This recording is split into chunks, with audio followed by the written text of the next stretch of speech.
They didn't ask her name, didn't check her file, didn't see the scars hidden beneath those black gloves. To them, she was just a quiet woman in olive green. Forgettable. Weak. So one shoved her, another tripped her, and the third kicked her in the mouth so hard she spit blood and teeth onto the concrete. They laughed, called her Little Brat. What they didn't know was that Elena Cross was a legendary Navy SEAL, black belt combat tested, and already counting down the seconds until payback. She didn't cry, didn't report them. She just waited. Before we reveal what happened when they stepped onto her mat drop, a comment telling us which city you're watching from. I want to see how far this story travels. Hit subscribe, tap that bell, and stay until the end, because the moment she stood back up, everything changed. The gate guard squinted at the papers, then squinted at the woman standing in front of him. She didn't look like trouble. 5'6", maybe less. Brown hair pulled back tight. Olive t-shirt clinging to her frame like it had seen better days. Camo pants tucked into boots that had definitely walked through hell more than once. No insignia. No patches. No rank visible anywhere. Just a worn duffel bag slung over one shoulder and a manila envelope she held out without a word. Name? The guard asked. Cross. Elena Cross. He flipped through the papers. Frowned. Flipped again. It says here you're support staff. That's correct. For the Joint Task Integration Program. Yes.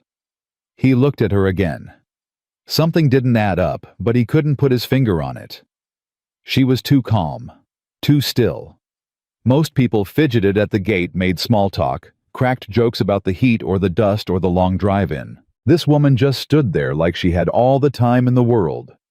"Welcome to Camp Shadow Ridge," he finally said, handing back her papers. "Barracks are North Side Building C.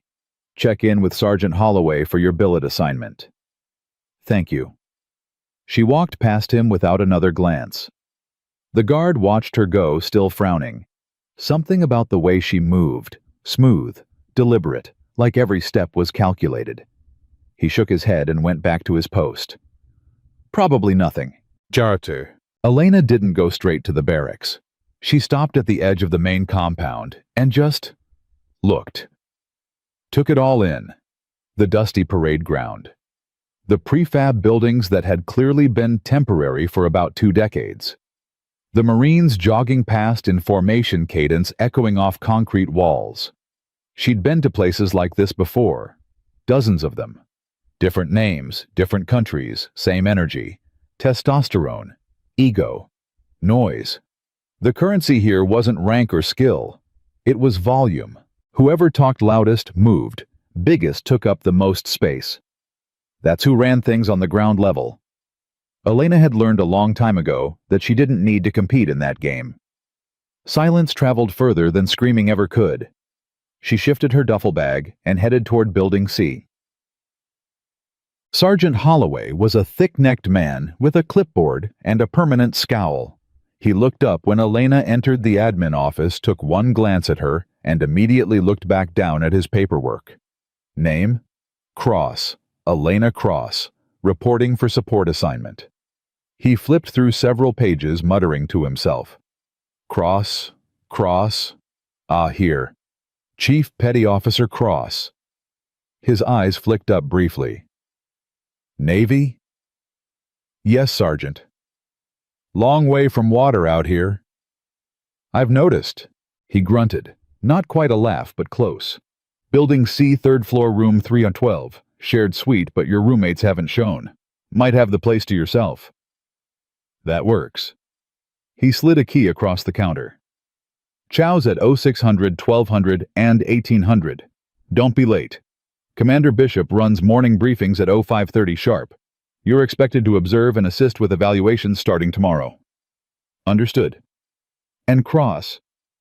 She paused at the door. Whatever you did to end up here, keep your head down. This ain't a place for making waves. Elena turned slightly, met his eyes.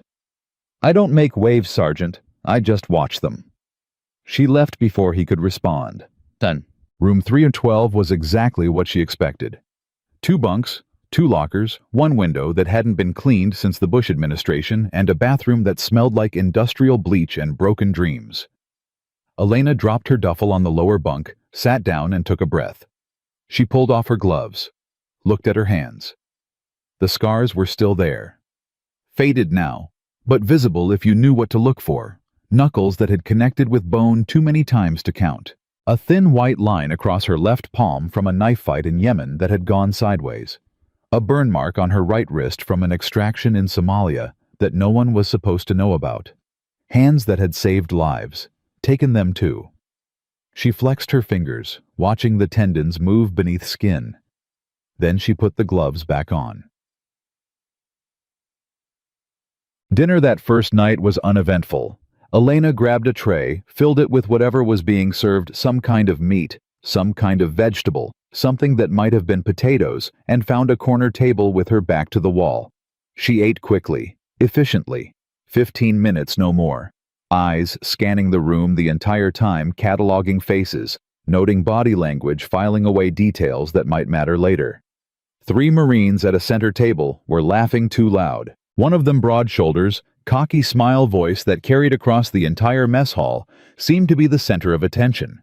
She watched him gesture, dramatically, watched the others lean in, watched the way they deferred to him even though his rank wasn't anything special. Alpha behavior, classic pack dynamics. She filed that away too. When she finished eating, she cleared her tray and left without speaking to anyone. No one noticed. That was the point. Jahan. Day 2 started early. Elena was in the conditioning wing by 0500, a full half hour before the official briefing. She wanted to see the space, understand the layout, know where every exit was located. Old habits. The gym was military standard weight racks, pull-up bars, heavy bags, a section of padded mats for combatives training. Nothing fancy. Everything functional. She walked the perimeter slowly, hands clasped behind her back, taking mental notes. You lost. She turned. A young Marine stood in the doorway, maybe 22, 23. Shaved head, arms crossed, looking at her like she was a puzzle he couldn't quite solve. No, Elena said. Just familiarizing myself with the facility. Familiarizing. He said the word like it tasted strange. You the new support staff? That's right. Huh. He walked closer, sizing her up. Don't see many Navy types around here, especially not... He gestured vaguely at her. Your type. My type. You know, women. Elena's expression didn't change. I'm aware of my gender, Private. Was there something else? He blinked, caught off guard by her tone. Just saying. Things get rough around here sometimes. Might want to stay out of the way. I appreciate the advice. She didn't, but she wasn't here to make enemies on day 2. The Marine shrugged and walked off toward the weight racks, clearly deciding she wasn't worth more of his time. Elena watched him go. Then she pulled out her notebook and started writing. Commander Bishop was a tall man with gray at his temples, and the kind of eyes that had seen things most people couldn't imagine. He ran the morning briefing with military precision, quick, efficient, no wasted words. Elena stood at the back of the room with the other support staff, clipboard in hand, observing. Today's schedule is posted, Bishop said, pointing to a whiteboard covered in color-coded blocks. Strength evaluations this morning. Tactical response drills this afternoon. Chief Cross. He nodded toward her. We'll be assisting with documentation and timing. Any questions? A hand went up near the front. Sir, who's running the combatives demo tomorrow? Still being confirmed. Focus on today, Corporal. Yes, sir. The briefing ended. People dispersed. Elena was about to follow when she felt someone step into her space. She turned. The Marine from earlier, the loud one from the mess hall, was standing 3 feet away, arms crossed, smirking. So you're the new timekeeper, he said. Chief Crossright. That's correct. I'm Staff Sergeant Marcus Cole. He said it like the name should mean something. I run conditioning drills for the integration program. Good to know. His smirk faltered slightly. He'd expected something. Deference, maybe. Nervousness. Instead, she just looked at him with those flat, unreadable eyes. "You don't talk much, do you?" he said. "I talk when I have something to say." "That's cute." Elena didn't respond. Cole leaned closer. "Let me give you some friendly advice, Chief. This place runs on respect. You want to survive here, you need to earn it. And standing around with a clipboard ain't gonna cut it. I'll keep that in mind." She stepped past him and walked toward the evaluation stations. Cole watched her go, jaw tight. Behind him, one of his buddies laughed. "She just blew you off, man." "Shut up," Cole muttered.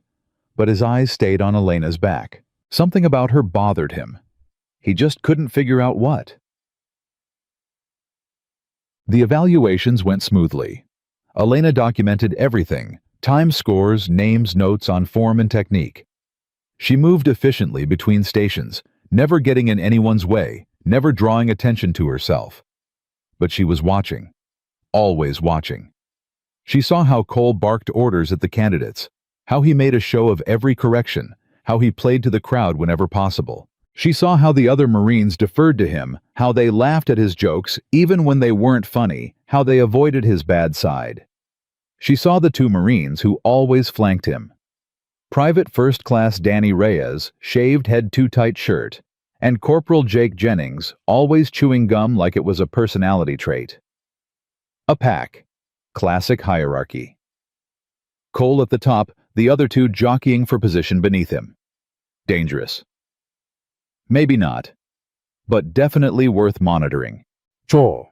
By the end of day 2, the nickname had already started. New Girl.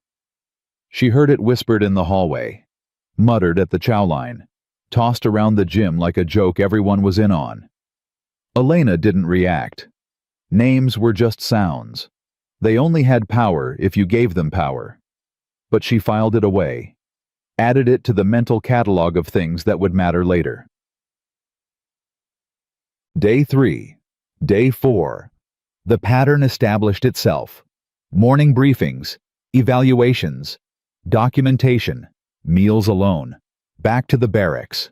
Repeat. Elena kept her head down, did her job, spoke only when necessary, but the whispers grew louder. She thinks she's better than us. What's with those gloves? She hiding something? Probably can't handle a little dirt. Typical Navy princess. Cole was the loudest, of course. He made sure everyone heard his opinions about the new girl, made sure his laughter carried across every room she entered. But he hadn't crossed the line yet. Not physically. Elena was patient. She'd waited longer for less. It happened on day 5, afternoon conditioning session. The gym was crowded bodies moving through stations, sweat and testosterone thick in the air. Elena was logging shuttle sprint times near the far wall when Cole approached. He didn't say anything at first, just stood there watching her write. She ignored him. "You know," he finally said loud enough for the nearby Marines to hear, "I've been trying to figure you out, Cross." She didn't look up. "Is that so?" "Yeah. See, most people who show up here, they're trying to prove something, make a name for themselves. But you..." He tilted his head. "You just float around with that clipboard like you're observing us, like we're animals in a zoo. I'm documenting evaluations. That's my assignment." "Is it, though?" He stepped closer. "Because I've been asking around, and nobody seems to know why you're really here. No deployment history anyone can find, no unit anyone recognizes." Elena's pen paused. "What's your point, Sergeant?" "My point is, I think you're a ghost. A nobody. Someone who got shuffled here because they didn't know what else to do with you." She finally looked up, met his eyes. "You're entitled to your opinion." "Damn right I am." He leaned in. "So here's some more opinion for you, new girl. Stay out of my way. Don't embarrass me in front of my people. And maybe I'll let you finish your little assignment in peace." Elena held his gaze for a long moment. Then she went back to her clipboard. Noted. Cole's jaw tightened. He'd expected something. Pushback. Tears. Something. Instead, she just dismissed him, like he was nothing. He turned and walked away, fists clenched at his sides. Reyes and Jennings were waiting by the weight rack. "What was that about?" Jennings asked. "Nothing," Cole muttered. "She's just nothing." But his voice was too tight, his face too red. It wasn't nothing, and everyone knew it. That night, Elena sat on her bunk and studied the ceiling. The confrontation had been predictable. Textbook, really. Dominant personality threatened by presence of unknown variable. Escalation was inevitable.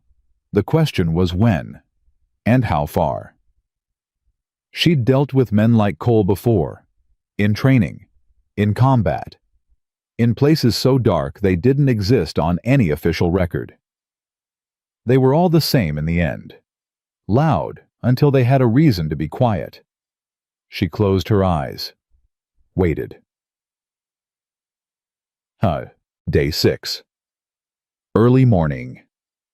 Elena was crossing the vehicle maintenance annex when she heard footsteps behind her. 2 sets, moving fast. She didn't turn, kept walking. "Hey, new girl," Rhea's voice. She recognized it now. "We need to talk." Elena stopped, turned slowly.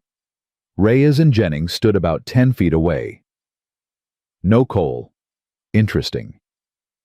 "What do you want?" she asked. Reyes crossed his arms. "Sergeant Cole's been real patient with you. More patient than you deserve." "Is that so?" "Yeah, that's so." He stepped forward. "But that patience is running out. You embarrassed him yesterday, in front of everyone. I answered his questions, that's all." "That's not how he sees it." Jennings moved to her left, cutting off one exit route. Classic flanking maneuver. Sloppy execution, but the intent was clear. Elena's weight shifted imperceptibly. Feet parallel, center balanced. "What exactly do you want from me?" she asked. "An apology," Reyes said. "To Cole, in front of the unit. Today." "And if I decline?" Reyes smiled. It wasn't friendly. "Then things get uncomfortable for you around here. Real uncomfortable." Elena looked at him for a long moment, then at Jennings, then back at Reyes. "I'll consider your request," she said calmly. "You do that." They walked past her shoulders, brushing close enough to be a message. Elena watched them go. Then she continued toward the gym. She didn't apologize. Instead, she showed up to the morning briefing exactly on time, stood in her usual spot at the back, and did her job exactly as before. Cole watched her from across the room, jaw-tight eyes burning. She didn't acknowledge him, not once. Day 7. Friday. The base was quieter than usual. Weekend liberty had started for some units, and the compound had thinned out considerably. Elena finished her documentation early, submitted her clipboard to the admin office, started the walk back to the barracks through the maintenance corridors. The long way. Quieter. Less traffic. She was halfway through the equipment annex when she heard the laugh. That laugh. Cole. She stopped. 3 figures emerged from behind a stacked row of cargo containers. Cole in the center. Reyes on his left. Jennings on his right. No witnesses. No cameras in this section. They'd planned this. "Well, well," Cole said, walking toward her slowly. "Look who took the scenic route." Elena didn't move. "Sergeant, you know I gave you a whole week to fall in line, to show a little respect." He stopped about 5 feet away. "But you just had to make things difficult, didn't you? I've done my job, nothing more." "Your job," he laughed. "Your job is whatever I say it is, sweetheart. And right now, your job is to apologize for thinking you're better than us." "I don't think that." "Really? Because you sure as hell act like it." He stepped closer, walking around with that clipboard, those stupid gloves, that look on your face like you're judging everyone, like we're beneath you. Elena kept her voice steady. I'm not here to judge anyone. I'm here to observe and document, that's all. Observe and document, Reyes mocked from behind Cole. You hear that she's observing us. Like lab rats, Jennings added. Cole's eyes never left her face. You know what I think? I think you're scared. I think you're hiding behind that silent routine because you know that if you actually opened your mouth, we'd see exactly how weak you really are. Elena didn't respond. Nothing to say. Cole moved closer. Of course not, because I'm right. He was in her space now, close enough that she could smell the coffee on his breath, close enough that she could see the vein pulsing in his temple. Last chance, Cross. Apologize. Right now. Get on your knees if you have to. And maybe I'll let you walk away from this with your dignity intact. Elena looked up at him. Something flickered in her eyes. Something he didn't recognize. No, she said quietly. Cole's face twisted. Wrong answer. His hand shot out and shoved her shoulder, hard. She stumbled back a step but didn't fall. Reyes laughed. Damn, she can't even stay on her feet. Cole shoved her again. Harder this time. She hit the wall, stayed there. What's the matter, new girl?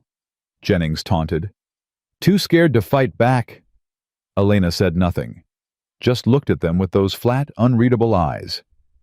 It infuriated Cole even more. You think you're so tough, huh? Think that silence makes you strong. He grabbed the front of her shirt, pulling her face close to his. You're nothing. You hear me? Nothing. She still didn't respond. Something snapped in Cole. He released her shirt and stepped back. You know what I'm done talking. He looked at Reyes, nodded once.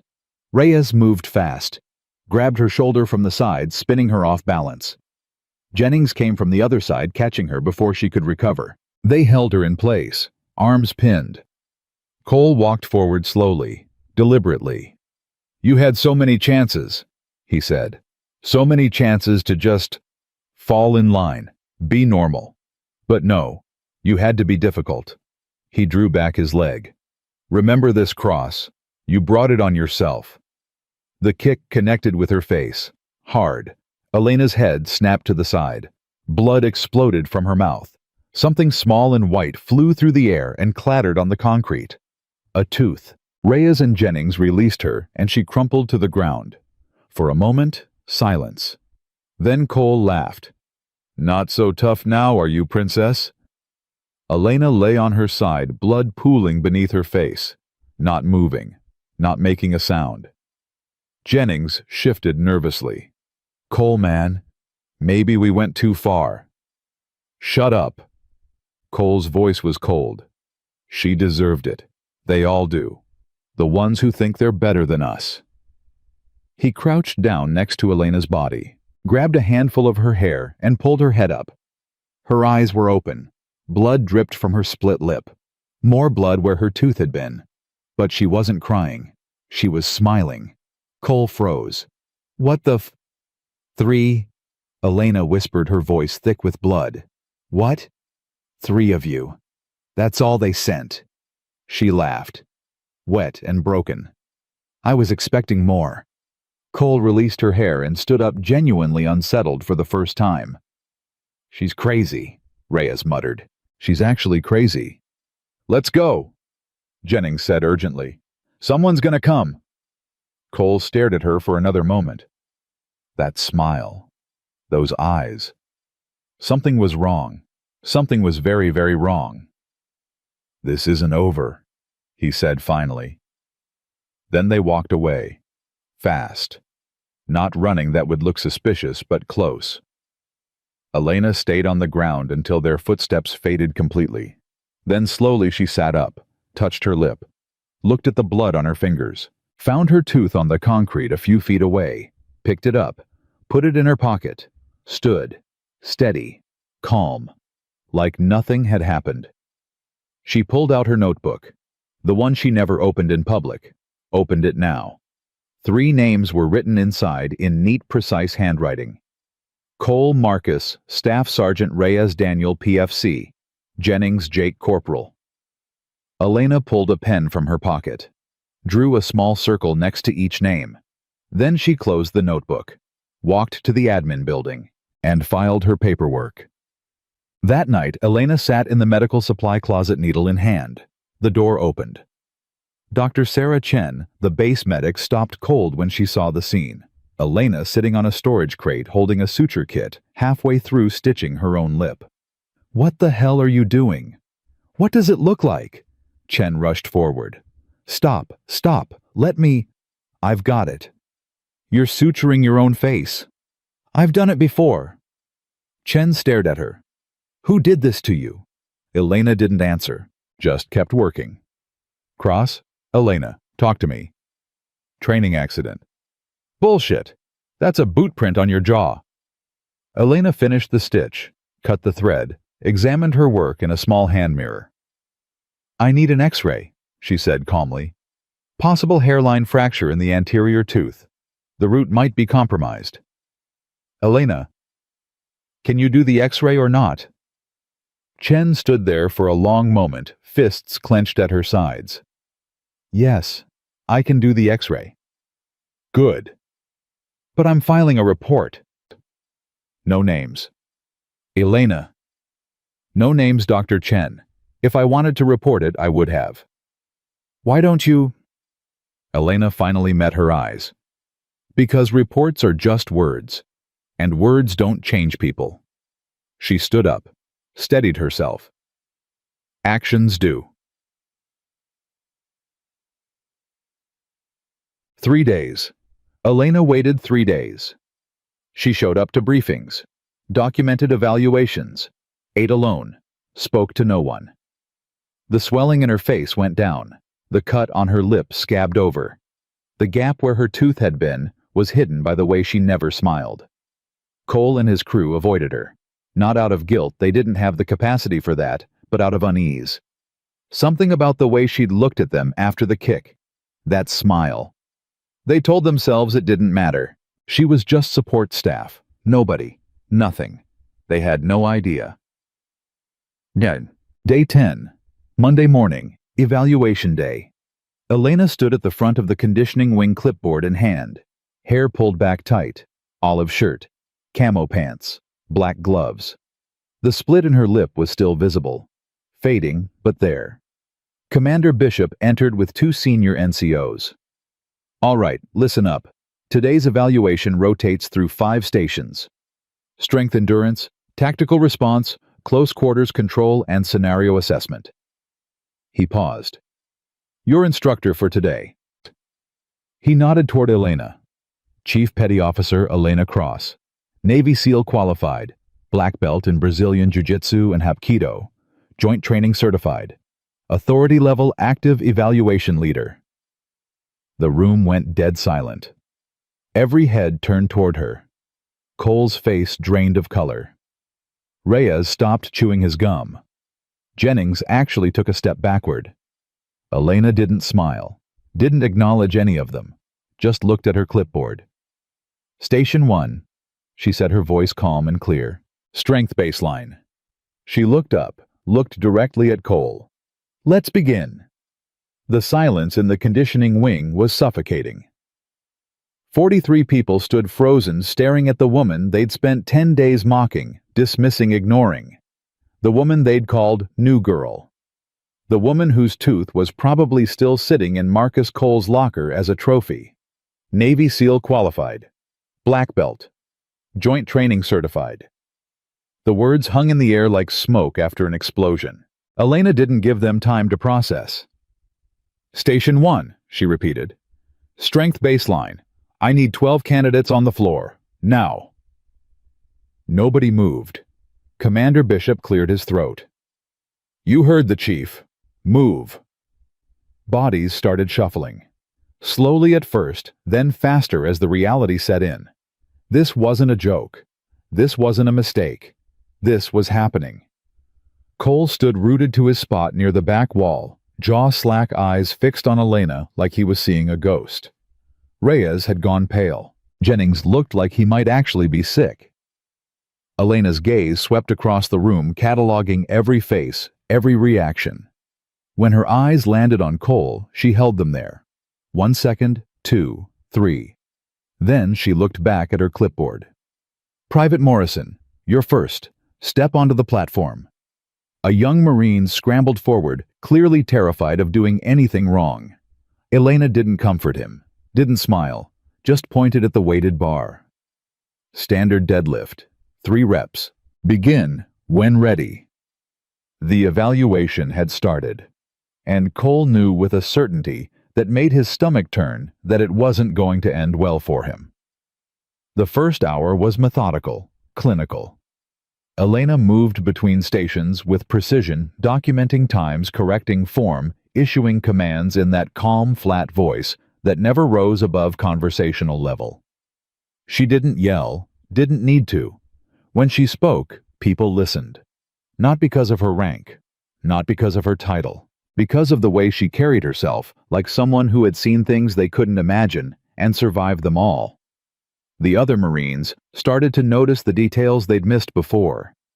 The way she held the clipboard fingers positioned like she could drop it and strike in the same motion. The way she never stood with her back to an open door. The way her eyes tracked movement at the periphery even while she was focused on something else. These weren't support staff habits. These were combat habits. Sergeant Williams, a grizzled veteran from the aviation wing, leaned over to Corporal Peters during a water break. "You know who she reminds me of?" "Who?" "My old CO in Fallujah. Guy had 3 confirmed kills before breakfast most days." Williams shook his head. "Same eyes, same energy. Like she's always calculating." Peters glanced at Elena, who was currently explaining a technical point to one of the SEAL trainees. "You think she's actually seen combat?" Williams laughed. Not a funny laugh. "Brother, I think she's probably ended more fights than we've started." Cole failed the endurance test. Not by much. His time was only 8 seconds over the threshold, but it was enough for Elena to mark it on her clipboard in red ink. "Sergeant Cole, endurance baseline below standard. Recommend remedial conditioning." The words carried across the room. Every head turned. Cole's face flushed crimson. "There must be some mistake. My times have always been—" "Your time today was 43 seconds over pace for the final sprint." Elena's voice was ice. "There's no mistake. I want a retest. Retests are scheduled for Friday. You can submit a formal request to Commander Bishop." "This is bullshit." Elena looked up from her clipboard, slowly, deliberately. "Excuse me." The room went quiet again. Cole felt 40 pairs of eyes on him, felt the weight of what he'd said pressing down on his chest. He opened his mouth, closed it, opened it again. "Nothing," he muttered. "Forget it." Elena held his gaze for a long moment. "Station 3 is ready for rotation. Tactical response. Sergeant Cole, you're in the first group." It wasn't a request. The tactical response station was designed to test reflexes, decision-making, and physical control under pressure. Simple concept, difficult execution. One partner attempted to break contact. The other had to maintain control using only body positioning, joint manipulation, and pressure. No strikes, no tackles. Pure technique. Cole had aced this station before, multiple times. He was bigger than most of his training partners, stronger, and he knew how to use his weight. But today nothing worked. His first partner, a wiry lance corporal named Davis, slipped out of his hold in under 3 seconds. "Reset," Elena called. Again, Cole tried a different approach, more aggressive. Davis squirmed free in 4 seconds. "Control not maintained, 0 points." Cole's face darkened. The drill is rigged. He's moving before the whistle. Private Davis executed a standard disengage. Your anchor position was weak. Elena made a note on her clipboard. Again. Third attempt. Cole grabbed Davis with everything he had, muscles straining, teeth gritted. Davis rolled his shoulder, dropped his weight, and was gone. 0 points, Elena said. "Rotate to next partner." Cole stood there, chest heaving, sweat dripping down his face. This is rotate. Now. He rotated. And he failed again. And again. By the time the station finished, Cole had scored exactly 0 points. The lowest in his group. The lowest anyone had seen him score in 6 months. Whispers rippled through the room. Reyes caught Cole's eye from across the gym, but Cole looked away. He couldn't face anyone right now. Couldn't process what was happening. She was destroying him, methodically, publicly, without ever raising her voice, and there was nothing he could do about it. The morning break came at 10:30, 15 minutes. Water and recovery. Cole huddled with Reyes and Jennings near the far corner away from the others. "She's targeting me," Cole hissed. "You saw it. She's deliberately—" "Man, I don't know," Jennings said nervously. "Your form was pretty rough out there." "My form was fine. She's judging harder because of, you know." "Because of what you did to her face," Reyes finished. Cole grabbed his shirt. "Keep your voice down." "I'm just saying, bro. Maybe we shouldn't have—" "Shouldn't have what?" "Put her in her place. She was disrespecting us. Disrespecting the unit. She's a SEAL, Cole. A black belt. We kicked the crap out of a Navy SEAL." The words hung there. Cole released Reyes's shirt, stepped back. "She's still just one person," he said, but his voice had lost its edge. "She can't do anything to us. Not officially. We didn't leave marks. There's no proof." "What about the tooth?" "What about it? You kept it." Cole's jaw tightened. "I got rid of it." "Did you, though?" "I said I got rid of it." Jennings and Reyes exchanged a look. Neither of them believed him. The combatives' demonstration was scheduled for 1100. This was the part Cole had been dreading since Bishop announced Elena's qualifications. Combatives meant the mat, meant physical contact, meant the possibility of— He didn't want to think about it. Elena stood at the center of the padded area, hands clasped behind her back. "This station tests close-quarters control under realistic conditions," she explained to the assembled group. "One partner attempts to neutralize or disengage. The other maintains dominance. Standard rules apply. No strikes to the throat, no eye gouging, no joint locks past the point of submission." She paused. "Any questions?" A SEAL trainee raised his hand. Young kid. Eager. Clearly trying to impress. "Ma'am, would you be willing to demonstrate?" Elena's expression didn't change. "Demonstrate what specifically?" "The control techniques. Some of us learn better by watching." Elena considered this. Then she looked at Cole. Just looked at him. Cole felt his blood turn to ice. "That seems reasonable," Elena said. "Sergeant Cole, step onto the mat." Every eye in the room turned to him. "Me?" His voice cracked slightly. "You're the senior enlisted in this rotation. It makes sense for you to assist with the demonstration." "I don't think—" "Is there a problem, Sergeant? 43 people watching. Commander Bishop watching. No way out." Cole walked onto the mat. His legs felt like they belonged to someone else. Elena positioned herself across from him. Neutral stance, weight balanced, completely relaxed. She looked smaller than him. Much smaller. He outweighed her by at least 60 pounds, had 6 inches of height advantage. But something in her eyes. "The drill is simple," Elena said, addressing the room while keeping her focus on Cole. "Sergeant Cole will attempt to break contact and exit the mat. I will maintain control. Standard time limit is 60 seconds. She met his eyes. "Begin when ready." Cole hesitated. For a fraction of a second he considered walking off the mat, refusing to participate, taking whatever punishment came. But he couldn't. His pride wouldn't let him. He lunged. What happened next didn't look violent. It looked like physics. Elena pivoted as he reached for her.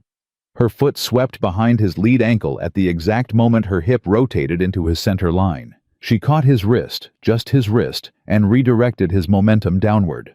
Cole hit the mat, hard, flat on his back. Wind knocked out of him. Staring at the ceiling, the room went silent.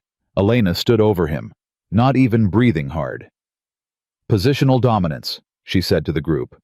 Notice the leverage point, the angle of rotation, minimal force required. She extended a hand to help him up. Cole slapped it away, scrambled to his feet on his own. His face was crimson, ears burning. Again, he spat. Elena tilted her head. Excuse me, I said again. You caught me off guard, that's all. Elena looked at Commander Bishop. Bishop shrugged. If the sergeant wants to continue the demonstration, I don't see a problem. Elena nodded. Begin when ready. Cole didn't hesitate this time.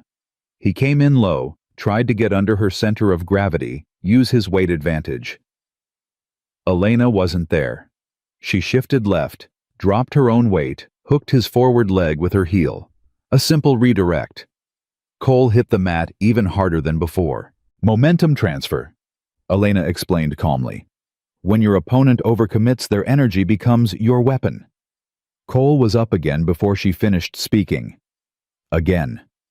This time there was desperation in his voice. Elena obliged. Third attempt. Cole tried to grab her from behind, thinking maybe if he could just get his arms around her. Her elbow drove into his solar plexus. Not hard enough to injure, just hard enough to double him over. Then she was behind him, arm across his throat leg, sweeping his feet. He went down. Fourth attempt. She caught his punching arm. When did he throw a punch and hyperextended his elbow until he screamed? Fifth attempt. He didn't even see what she did, just felt the world rotate and then felt the mat against his face. Sixth. Seventh. Eighth. By the 10th time, Cole hit the mat. He wasn't getting up immediately anymore. He lay there, chest heaving, staring at the ceiling, every muscle in his body screaming. Elena stood over him. Sergeant Cole, she said quietly enough that only he could hear. Are you finished? He didn't answer. Couldn't answer. I'll take that as a yes. She turned to the room. Demonstration complete. Rotate to the next station. Nobody moved. They were all staring at Cole. At the man who had terrorized support staff for months. The man who had kicked a woman's tooth out. The man who thought he was untouchable, lying on the mat like a broken toy. Elena didn't gloat, didn't smile. Just picked up her clipboard and started making notes. I said rotate. The spell broke. People started moving. Slowly at first, then faster. Reyes helped Cole to his feet. Jennings hovered nearby, looking like he wanted to be anywhere else. You okay, man? Reyes whispered. Cole shook him off. Don't touch me. He limped toward the back of the room, head down, shoulders hunched. Every person he passed went quiet. Nobody called him sergeant. Nobody called him anything. The afternoon evaluations continued. Elena ran each station with the same methodical precision, documenting, correcting, commanding. But something had changed. The Marines looked at her differently now. Not with fear, exactly, more like respect. The kind of respect you give someone who has proven they could hurt you, but chooses not to. The whispers were different too. Did you see how she moved? It was like she knew what he was going to do before he did it. I heard she did 3 tours in Afghanistan. My buddy says she was part of the team that got bin Laden. That's bullshit. Is it though? You saw what she did to Cole? Elena ignored all of it. She had work to do. Cole disappeared after lunch, skipped the afternoon sessions. Nobody knew where he went. Reyes and Jennings stayed, but they kept their distance from Elena, their eyes down, their voices quiet. At 1500, Commander Bishop called Elena aside. Chief Cross, a word? She followed him to the corner of the gym. That was quite a demonstration this morning, he said. Sergeant Cole volunteered. Did he? A hint of a smile crossed Elena's face. He was insistent. Bishop nodded slowly. I've been hearing things, Chief, about the past week, about certain incidents. I'm not sure what you mean, sir. I think you do. He leaned closer. If something happened, something that needs to be addressed through official channels, I need to know. Elena met his eyes. Nothing happened that I can't handle myself, Commander. That's what I'm afraid of. Sir? Bishop sighed. You're a SEAL Cross. Decorated, experienced. You could end careers with a single report. You could end more than careers if you wanted to. Is there a question in there, sir? Just an observation. He straightened. Whatever happens next, whatever you're planning, try to keep it contained. I'm not planning anything, Commander. I'm just doing my job. Bishop looked at her for a long moment. Right, he said finally. Your job. He walked away. Elena watched him go. Then she went back to her clipboard. Cole surfaced at 1700. Elena was finishing the day's documentation in the equipment annex when she heard him enter. Alone this time. No Reyes. No Jennings. She didn't turn. Chief Cross. His voice was different. Hoarse. Tired. Sergeant Cole. I need to talk to you. I'm busy. Please. That stopped her. Cole had never said please in his life. Not to anyone. Certainly not to someone he considered beneath him. She turned. He looked terrible. Eyes red. Face still bearing the matte burns from the morning. Shoulders slumped like someone had cut his strings. Talk, she said. Cole swallowed. What happened last week? I don't know what you're referring to. Don't. Just don't. He ran a hand over his face. I know you know. I know you've known this whole time. The tooth, the kick, all of it. Elena said nothing. I'm not going to apologize, Cole continued. I'm not that person. I don't know how to be that person. Then why are you here? Because I need to know what you're going to do. His voice cracked. Are you going to report it, file charges, have me court-martialed? Elena studied him. Why would I do that? Because I deserve it. The words came out like a confession. I know I deserve it. I've known it since the minute you stood up in front of everyone and Bishop said your name. If I wanted to destroy you, Sergeant, I would have done it already. Cole flinched. Then what do you want? Elena set down her clipboard. I want you to understand something, she said quietly. What you did to me, the shove, the kick, the tooth, that wasn't about me. It was never about me. What? You don't know anything about me. You didn't know my name, my rank, my history. You just saw a quiet woman in olive green, and you decided she was weak because that's what you needed her to be. Cole's jaw tightened. That's what bullies do, Elena continued. They find weakness where there isn't any. They create threats that don't exist. Because the alternative, accepting that they're the weak ones, is too terrifying to face. I'm not weak. No. Then why did you need two friends to help you corner one woman? Why did you need to kick her in the face while she was being held down? Cole's face contorted. That's exactly what happened, and we both know it. Silence.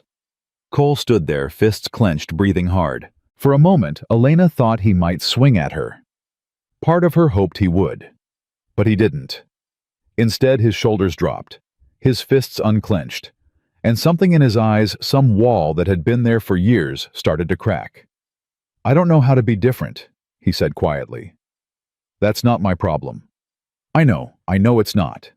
He looked at the floor. I've been like this my whole life, since I was a kid. Someone pushes you, push back harder. Someone threatens you, eliminate the threat. That's how you survive. That's how you survive alone, Elena said. That's not how you lead. Who said I want to lead? Your rank does. Your position does. Every Marine who follows your orders does. Cole was quiet for a long time.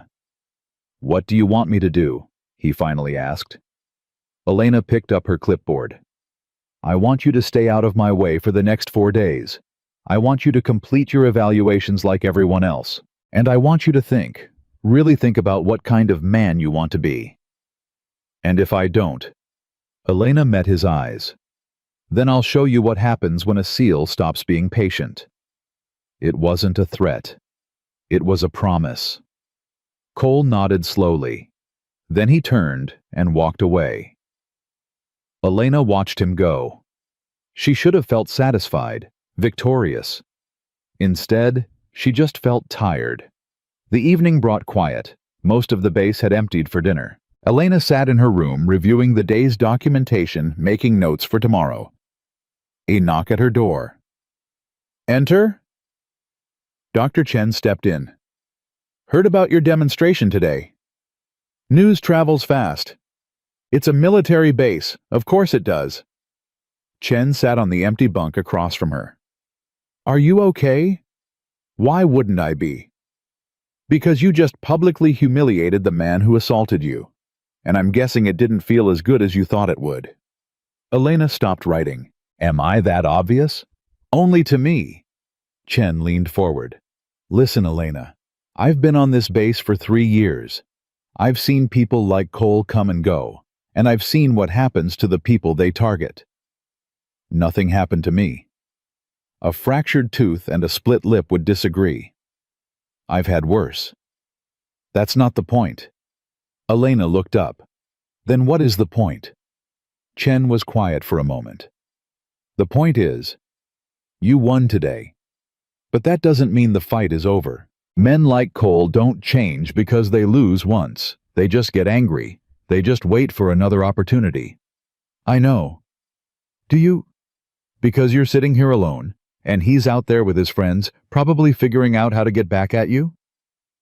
Elena set down her pen. "Let me tell you something about men like Cole," she said. "They operate on fear. They push because they're afraid of being pushed. They attack because they're afraid of being attacked. And when you take that fear away, when you show them that you're not afraid of anything they collapse. And if they don't—" Elena smiled. It was a cold smile. "Then they learn that fear isn't the only weapon in my arsenal." The next morning, Elena arrived at the conditioning wing early. 500, an hour before anyone else. She walked the perimeter as she had on day 2, checked the equipment, examined the mat. Everything was in order. But something felt off. A presence. She stopped. "I know you're there," she said to the empty room. Silence. Then footsteps. Reyes emerged from behind the cargo containers. Alone. "How did you know? You breathed too loud." He walked toward her slowly, hands visible, not aggressive, more like scared. "I'm not here to fight," he said quickly. I need to ask you something." "Ask." "Is it true what Bishop said about you being a SEAL?" "Why would he lie?" "I don't know. Reyes ran a hand over his shaved head. "I've never met a female SEAL before. I didn't even know there were any." "There aren't many. How do you—" He struggled for words. "What was it like?" Elena studied him. This wasn't the same man who had helped hold her down a week ago. Something had shifted. "Why do you want to know?" "Because I need to understand." His voice cracked. "I need to understand how someone like you, someone we treated like garbage, could just take it, and then do what you did yesterday." "You mean the demonstration?" "I mean all of it. The silence, the waiting, the—" He gestured vaguely. "You knew you could destroy us any time you wanted, but you didn't. Why?" Elena was quiet for a moment. "Do you know what the hardest part of SEAL training is?" she finally asked. "The physical stuff, the drowning drills." "No, the hardest part is learning when not to fight." She stepped closer. "Anyone can throw a punch. Anyone can pull a trigger. But knowing when to wait, when to watch, when to let your enemy defeat themselves, that's the skill that keeps you alive. And that's what you were doing. Letting us defeat ourselves. You didn't need my help. Cole was going to self-destruct eventually. I just gave him the opportunity." Reyes absorbed this. "What about me?" he asked quietly. "Am I going to self-destruct too?" Elena looked at him. Really looked at him. That depends on what you do next. Before Reyes could respond, the gym doors opened. More Marines. The morning rotation arriving early. Reyes glanced at them, then back at Elena. "Thank you," he said quietly. Then he walked away. Elena watched him go. Maybe, just maybe, there was hope for one of them. The second day of evaluations began. Cole was there, Reyes was there, Jennings was there. All three kept their distance. All three completed their stations without incident. All three avoided Elena's eyes. The other Marines noticed. The whispers intensified. Something happened between them and Cross. I heard Cole tried to apologize and she rejected him. I heard she threatened to kill him if he ever spoke to her again. That's ridiculous. Is it, though? Elena ignored the gossip. She had 3 more days of evaluations. 3 more days to complete her mission. 3 more days until the truth came out. The truth about why she was really here. The truth about Camp Shadow Ridge. And the truth about what Marcus Cole had done long before Elena Cross ever arrived. At 1400, Commander Bishop called a surprise meeting. Everyone was required to attend. Elena stood at the back of the briefing room, clipboard in hand, watching as Marines filed in. Cole sat in the front row, trying to look confident, failing. Bishop took the podium. "We've received new intelligence," he said. "There's been a breach in base security protocols. Classified information has been accessed without authorization." The room went cold. "An investigation is underway. Until further notice, all personnel are to submit to additional screening. All communications are being monitored. All movements are being tracked." Bishop's eyes swept the room. "If anyone has information about this breach, now is the time to come forward." Silence. "That's all. Dismissed."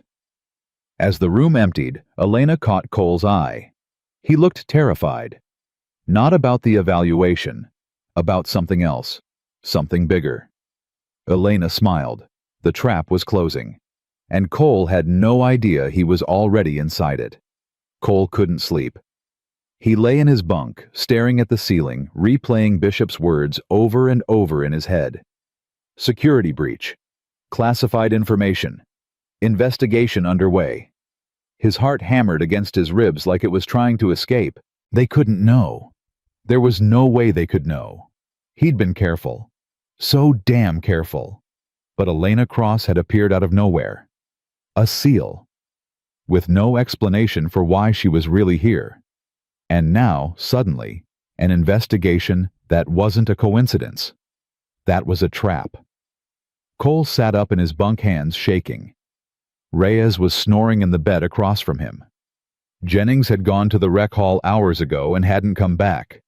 He was alone with his thoughts, and his thoughts were screaming. At 0300, Cole made a decision.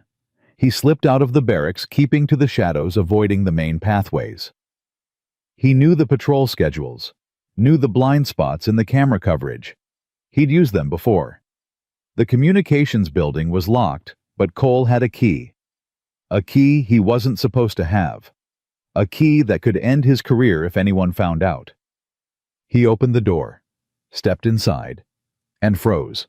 Elena Cross was sitting at the main terminal, her face illuminated by the glow of the screen. She didn't look surprised to see him. "Sergeant Cole," she said calmly. "I was wondering when you'd show up." Cole's blood turned to ice. "What are you doing here?" "Same thing you are, I imagine." She swiveled the chair to face him. "Looking for answers." "I don't know what you're talking about." "Don't you—" She stood up slowly. That same neutral stance. That same balanced weight. Like she could strike at any moment. "Let me tell you a story," Elena said. "About 18 months ago, a shipment of classified weapons components went missing from a naval supply depot. Small stuff. Guidance chips, targeting software. Nothing that would show up on a standard inventory check." Cole didn't move. "The investigation hit a dead end," Elena continued. "No suspects, no leads. The case went cold." "That's got nothing to do with me." "Doesn't it?" She stepped closer. Because 6 months later, those same components showed up on the black market, traced back to a logistics hub in Kuwait. And guess who was stationed at that hub during the relevant time frame? Cole's jaw tightened. That's circumstantial. It was. Until 3 weeks ago, when Naval Intelligence received an anonymous tip about a Marine at Camp Shadow Ridge who'd been making unauthorized communications with known arms dealers. She was close now. Close enough that he could see the faint scar on her lip. The one he'd put there. "You're not support staff," Cole whispered. "No. You're not even here for the evaluation program." "No. You're here for me." Elena smiled. It was the coldest thing Cole had ever seen. "I'm here for the truth, Sergeant, and you're going to give it to me." Cole's mind raced. Fight, run, deny, everything. None of those options would work. She was a SEAL. She was probably armed. And even if she wasn't, he'd seen what she could do on the mat. He had one card left to play. "You can't prove anything," he said. "Whatever you think you know, it's all speculation. There's no evidence." "Isn't there?" Elena reached into her pocket and pulled out a small plastic bag. Inside was a tooth. Cole's stomach dropped. "You kept it," Elena said. "In your locker, behind your personal effects, right next to the burner phone you use for your business communications. You went through my things. I had a warrant. That's illegal. That's Naval Intelligence protocol when investigating suspected treason." Her voice was ice. "Did you really think I was just going to let you kick my face in and walk away? Did you think this was about ego?" Cole staggered backward. "Everything you did," he breathed.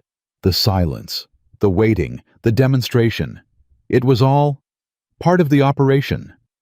Elena stepped forward. "I needed you to make a move, needed you to feel threatened enough to access those communications.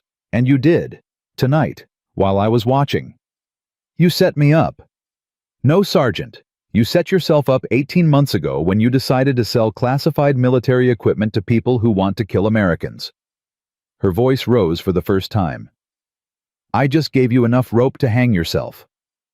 Cole's legs gave out. He slumped against the wall, sliding down until he was sitting on the floor. "It wasn't supposed to go this far," he said quietly. It was just supposed to be a little extra money. Nobody was supposed to get hurt." "People always get hurt." Elena crouched down to his level. "That's what men like you never understand. Every piece of equipment you sold, every component that ended up in enemy hands, that's a soldier who might die because their intel was compromised. That's a family who might never see their son or daughter again. I didn't think." "No, you didn't." She stood up. "Marcus Cole, you're under arrest for violations of the Uniform Code of Military Justice, specifically Articles 103A and 104, espionage and aiding the enemy." Cole looked up at her, broken, empty. "What happens now?" "Now you tell me everything. Every contact, every transaction, every name you know. And maybe you spend 30 years in Leavenworth instead of facing a firing squad." Cole closed his eyes. "And if I don't cooperate," Elena's voice was quiet, "then I'll make what happened on that mat look like a warm-up." He told her everything. It took 3 hours. Names, dates, account numbers, communication protocols. Elena recorded it all, her face expressionless, her questions precise. By the time the sun came up, Cole was empty, hollowed out. Like someone had reached inside him and scooped out everything that made him human. 2 MPs arrived at 0600. They cuffed him, read him his rights, led him out of the communications building in full view of the morning patrol. Every Marine on base saw it happen. The man who had terrorized them for months, who had made them feel small and afraid, being walked away in handcuffs like a common criminal. Elena watched from the doorway. Reyes appeared beside her. "Holy shit," he breathed. "Is this real?" "It's real." He was actually a traitor. among other things. Reyes was quiet for a moment. Did you know when we... He couldn't finish the sentence. When you helped him assault me. Elena turned to face him. Yes. I knew exactly who he was. And I knew that if I pushed back, if I fought, he'd go underground. The investigation would have been compromised. So, you let him hurt you? I let him think he'd won. She paused. There's a difference. Reyes looked at the ground. I'm sorry, he said quietly. For what it's worth. I'm really sorry. It's worth something, Elena said. Not much, but something. She walked away. Reyes stayed where he was, watching Cole's retreating figure, wondering how everything had gone so wrong so fast. The news spread through the base like wildfire. By noon, everyone knew the basics. Cole had been arrested. Naval intelligence was involved. There was talk of espionage, treason, black market arms deals. The Marines who had followed Cole, who had laughed at his jokes and looked the other way when he bullied support staff, suddenly couldn't distance themselves fast enough. I always knew something was off about him. Did you see the way he treated people? Classic guilty conscience? I heard he sold missile guidance systems to Iran. That's not true. How do you know? Nobody knew anything, but everyone had an opinion. Elena ignored all of it. She had paperwork to complete, reports to file, a mission to close out. Commander Bishop found her in the admin building at 1400. Chief Cross? Commander. He sat down across from her. I just got off the phone with Naval Intelligence Headquarters. They're impressed. The Cole case has been on their radar for over a year. They never thought they'd get a clean arrest. I had good intel. You had more than intel. You had instinct. He leaned forward. How did you know he'd come to the communications building last night? Because I know how men like him think, Elena said. When they feel trapped, they don't run. They try to cover their tracks, destroy evidence, contact their handlers. And you were waiting for him. I've been waiting for him since the day I arrived. Bishop nodded slowly. The assault, he said. The tooth. Was that part of the plan? Elena's jaw tightened.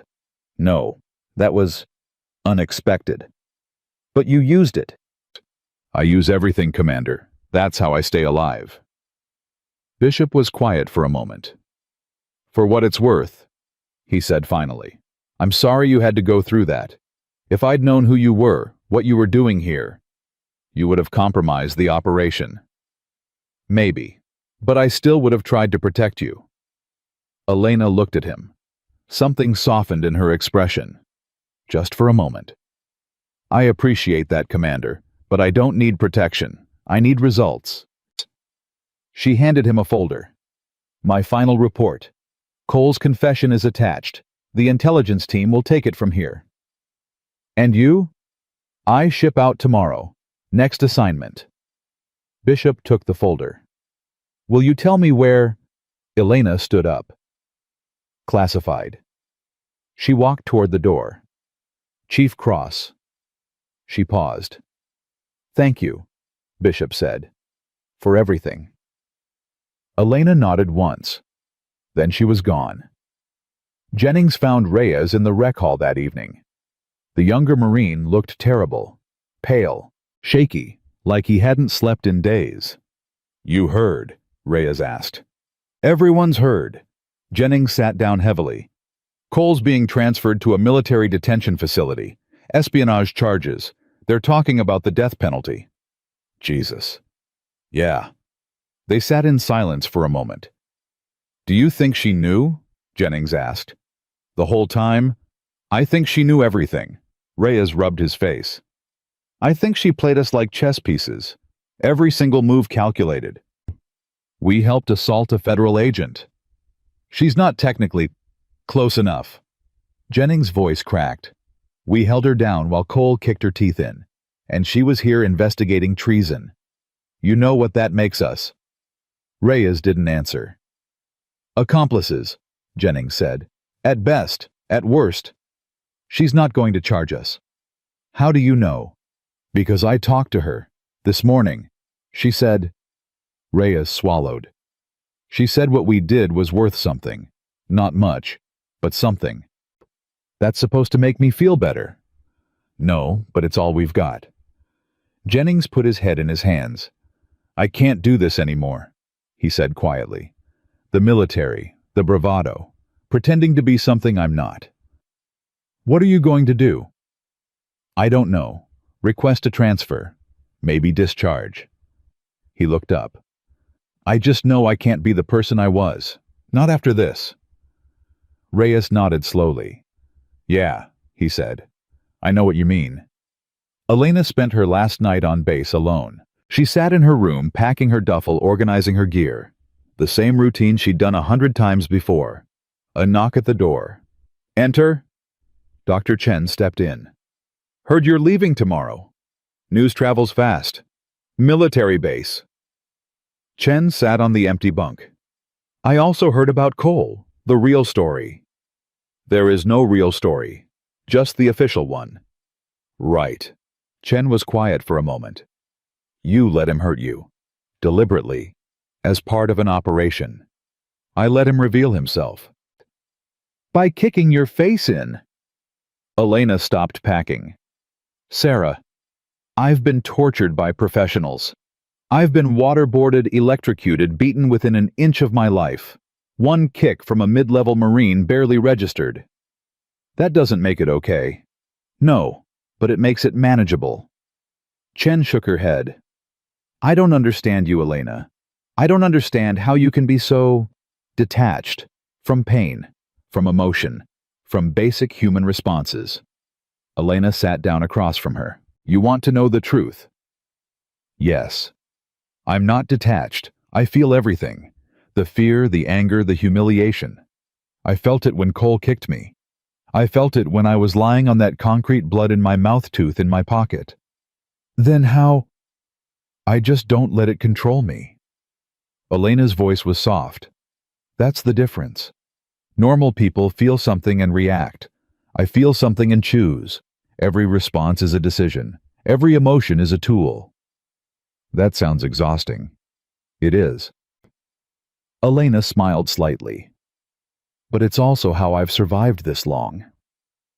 Chen reached out and touched her hand.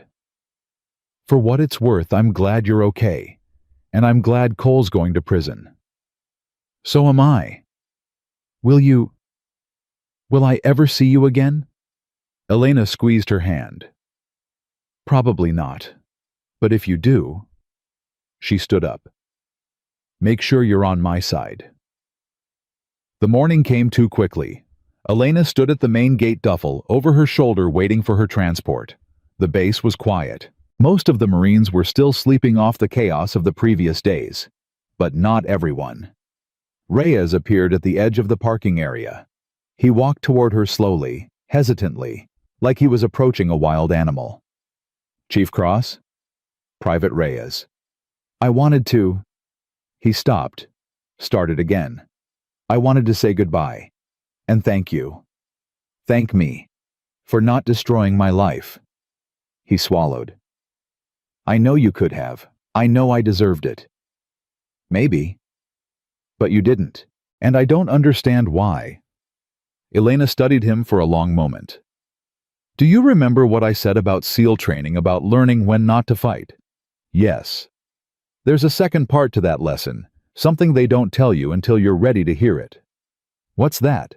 Sometimes the most powerful thing you can do is give someone a second chance. She shifted her duffel. Not because they deserve it, but because you want to see what they do with it. Reyes blinked. So this is a test. Everything is a test. Private. The question is whether you pass. A black SUV pulled up to the gate. Elena walked toward it. Chief Cross. She paused. I won't waste it, Reyes said. The chance. I won't waste it. Elena nodded once. I know. She climbed into the vehicle. The door closed. And she was gone. Reyes stood there for a long time, watching the dust settle on the empty road. Behind him, the base was waking up. Another day beginning. Another cycle of training and evaluations and petty conflicts that seemed so important until they weren't. But something had changed. Something fundamental. The woman they'd called New Girl had walked into their world, let them hurt her, let them dismiss her, let them think they'd won. And then she'd revealed exactly who she was. Not with violence, not with revenge, with patience, with precision, with a kind of strength that none of them had ever seen before. Reyes thought about Cole sitting in a cell somewhere facing the rest of his life behind bars. He thought about Jennings, who had submitted his transfer request that morning and would be gone within a week. He thought about himself, standing at a crossroads, choosing between the person he'd been and the person he could become. Elena Cross had given him that choice. Not because he deserved it, but because she believed he could be better. And maybe that was the most dangerous weapon of all. Not fists, not guns, not even intelligence. Faith. Faith that people could change. Faith that second chances mattered. Faith that silence wasn't weakness, but wisdom. Reyes turned and walked back toward the barracks. He had a lot of work to do. 3 weeks later, a package arrived at Naval Intelligence Headquarters. No return address, no identifying marks. Inside was a single sheet of paper and a small plastic bag containing a tooth. The paper read, "For the file, EC." The officer who opened it stared at it for a long moment. Then she smiled. "That's one hell of a woman," she murmured. She added the tooth to the evidence locker. Case closed. But somewhere on a military transport heading to a destination that didn't exist on any map, Elena Cross was already thinking about her next mission, her next target, her next chance to prove that the quietest person in the room was often the most dangerous. She looked out the window at the clouds rolling beneath her, touched the scar on her lip, and smiled. The New Girl was just getting started. 6 months passed. Camp Shadowridge had moved on. New faces replaced old ones. New conflicts replaced old grudges. The story of Marcus Cole became a cautionary tale whispered among recruits, a reminder that traitors always get caught. But the story of the woman who caught him, that became legend. Reyes had heard a dozen versions by now. Elena Cross was a CIA assassin. Elena Cross had killed 30 men with her bare hands. Elena Cross was a ghost who didn't actually exist. He knew the truth was simpler, and somehow more terrifying. She was just a woman who understood that patience was the deadliest weapon of all. Reyes had changed in those 6 months, transferred to a new unit, earned a promotion, started volunteering with base support services, helping new arrivals adjust. The irony wasn't lost on him. He was becoming the person he'd once mocked, and he was grateful for it every single day. It was a Tuesday when the rumors started. Reyes was in the mess hall eating lunch alone, a habit he'd picked up from someone he tried not to think about when Corporal Davis dropped into the seat across from him. "Did you hear? Hear what?" "About the new instructor for the Joint Ops program." Reyes set down his fork. "What about them?" "Nobody knows who it is. Classified. But word is, it's someone from Naval Intelligence. Someone who's been here before." Reyes's heart stopped. That's probably just gossip." "Maybe. But Martinez saw the transport manifest this morning. Single passenger, priority clearance. And get this, the designation code." What? Davis leaned closer. "Echo Charlie. EC Elena Cross." Reyes pushed back from the table. "Where are you going?" "I need some air." He walked out of the mess hall, mind racing. She was coming back. After everything that happened after Cole's arrest, after she'd completed her mission, she was coming back. Why? He found his answer 3 hours later. The base commander called an all-hands assembly at 1600. Unusual. Assemblies were reserved for major announcements, deployments, policy changes, high-profile visits. Reyes stood in the back of the formation, trying to control his breathing. Commander Bishop took the podium. "At ease. I'll keep this brief." He paused, scanning the crowd. 6 months ago, this base was compromised by a traitor in our ranks. Staff Sergeant Marcus Cole was arrested for espionage, court-martialed, and is currently serving a life sentence at Fort Leavenworth. Murmurs rippled through the crowd. What many of you don't know, Bishop continued, is that Cole wasn't working alone. He was part of a larger network, a network that we've spent the last 6 months dismantling. Reyes felt his blood turn cold. Today, I'm pleased to announce that the final phase of that operation is beginning. And to lead it, Naval Intelligence has assigned one of their best. He gestured toward the side entrance. Chief Petty Officer Elena Cross. She walked in. Same brown hair pulled back tight, same olive shirt, same camo pants, same black gloves. But something was different.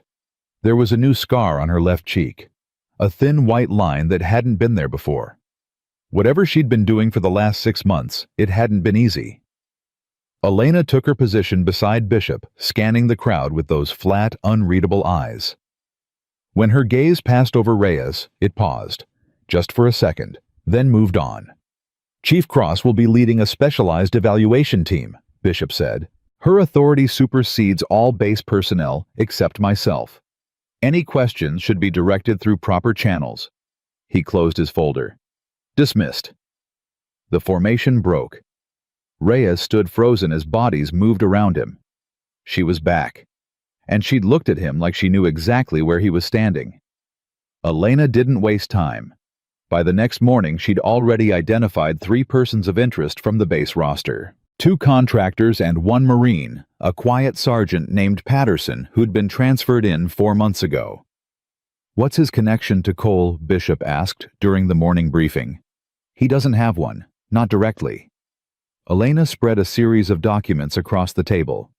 But his communication patterns match someone we've been tracking for 8 months. Codename, Shepard. Shepard. Cole's handler. The person who recruited him trained him and coordinated the weapons transfers. Elena's voice was flat. We've taken down 6 members of his network. Patterson is number 7. And you think he's here? I don't think. I know. Bishop studied the documents. What do you need? Access to all communications logs for the past 4 months. Authorization to conduct covert surveillance. And, she paused, a local asset. Someone who knows the base knows the personnel and won't be suspected. Anyone specific in mind? Elena nodded. Private First Class Daniel Reyes. Reyes was summoned to the admin building at Oro 900. He'd been expecting it since the assembly, dreading it, hoping for it. Elena was waiting in a small conference room alone. Close the door. He did. Sit. He sat. For a long moment she just looked at him, studying, evaluating. You've changed, she finally said. I've tried. Your service record shows a promotion, commendations for mentorship, volunteer work with support services. I learned from someone. Something flickered in her eyes, almost like approval. I need your help, she said. Name it. I need you to get close to Sergeant Patterson. Befriend him. Learn his routines, his contacts, his vulnerabilities. Reyes frowned. Patterson? He keeps to himself, barely talks to anyone. Exactly. That's what makes him dangerous. Elena leaned forward. 6 months ago, you helped a traitor assault a federal operative. You held me down while he kicked my teeth in. Reyes flinched. I'm not saying that to guilt you, Elena continued. I'm saying it because I need you to understand what's at stake. Patterson isn't just selling weapons, he's recruiting, building a new network right under our noses. And you want me to infiltrate it? I want you to give me eyes and ears, nothing more. Reyes was quiet for a moment. Why me? After everything I did, why would you trust me? Elena stood up, walked to the window. Because you're the only person on this base who knows what it feels like to be on the wrong side. And because... She turned to face him. Because I believe you when you say you've changed. You do. I do.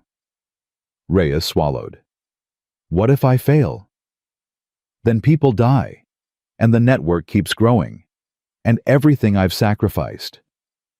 She touched the scar on her cheek. Everything I've given means nothing. She walked toward him, stopped just inches away.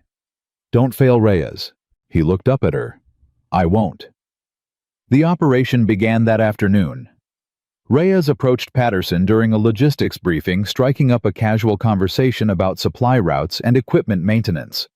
Patterson was guarded at first. Short answers, minimal eye contact. But Reyes was patient. He remembered what Elena had taught him, not through words but through example. Silence could be a weapon, but it could also be an invitation. By the end of the week, Patterson had started opening up. Nothing major complaints about the food, jokes about the weather, but it was progress. Elena monitored everything from a distance, reviewing reports, analyzing patterns, waiting. Always waiting. On day 10, Patterson made his first mistake.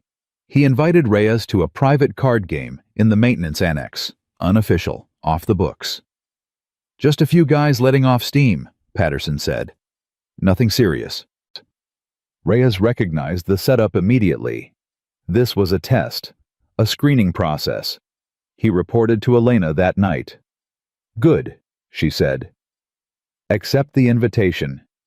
Keep your eyes open. Don't ask questions, just observe. What am I looking for? Anyone who doesn't belong. Anyone asking about classified information. Anyone recruiting. Reyes nodded. And if I find something? Elena's eyes were cold. Then we move. The card game was held in a storage room behind the vehicle bay. 6 men, cards, beer. Nothing that looked overtly suspicious, but Reyes noticed the details. Patterson watching him more than the cards. A contractor named Vickers asking pointed questions about security rotations. A civilian technician, someone Reyes had never seen before, taking mental notes instead of playing. This wasn't a card game. This was an audition. Reyes played dumb, lost a few hands, made small talk, acted exactly like the naive Marine they expected him to be. At the end of the night, Patterson pulled him aside. You're all right, Reyes. Most of these new guys are uptight. You seem flexible. I just like to keep things simple. Simple. I like that. Patterson lowered his voice. Listen, there might be an opportunity coming up. Something that could be very profitable for the right people. What kind of opportunity?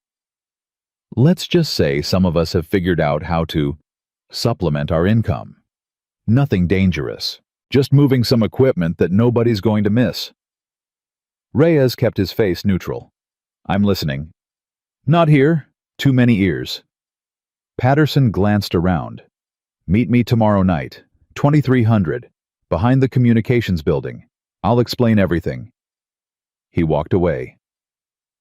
Reyes waited until he was alone. Then he pulled out his phone and sent a single text. Fish is biting. Elena received the message at 2247. She was already in position, hidden in the shadows near the communications building, watching the perimeter. Reyes arrived at 2255. Patterson appeared at 2302. They talked for 7 minutes. Elena recorded everything.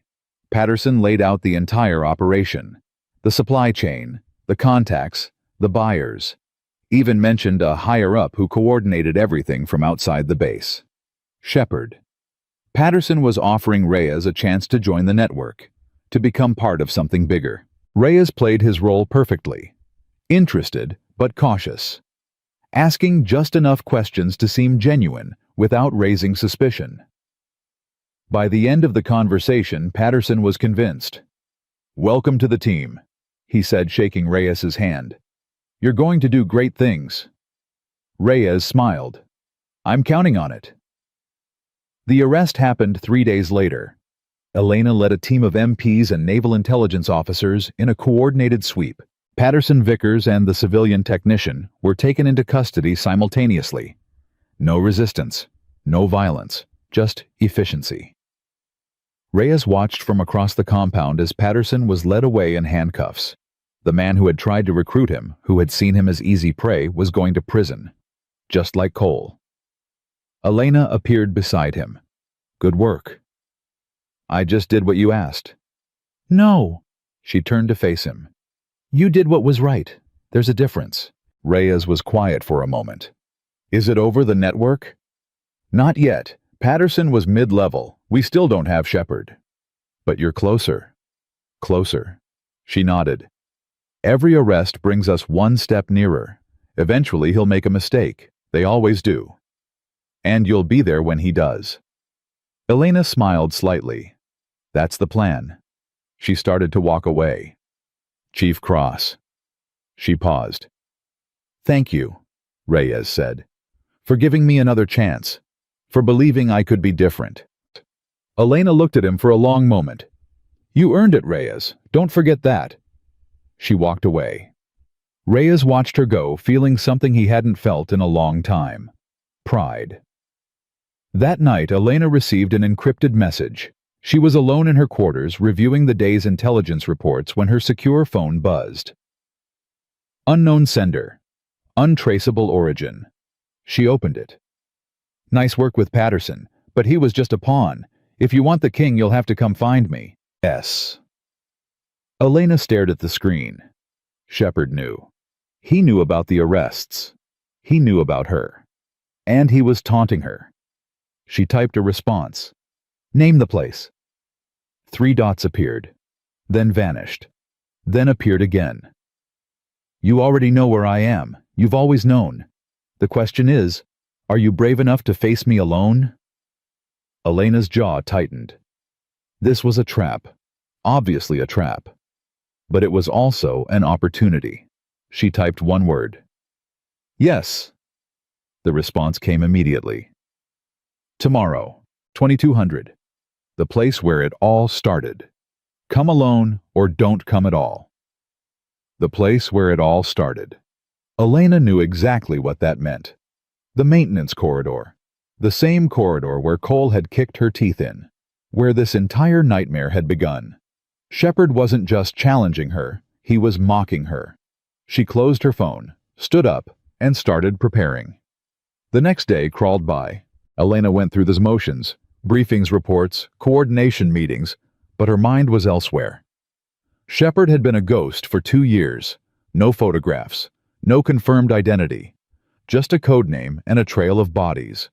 Tonight, she would finally meet him, and only one of them would walk away. At 2100, she found Reyes in the mess hall. I need you to do something for me. He looked up from his food.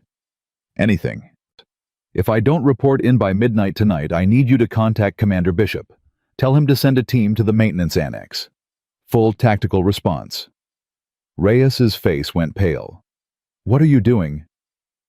Something stupid. Elena, don't. She held up a hand. I know what I'm walking into. I know it's probably a trap.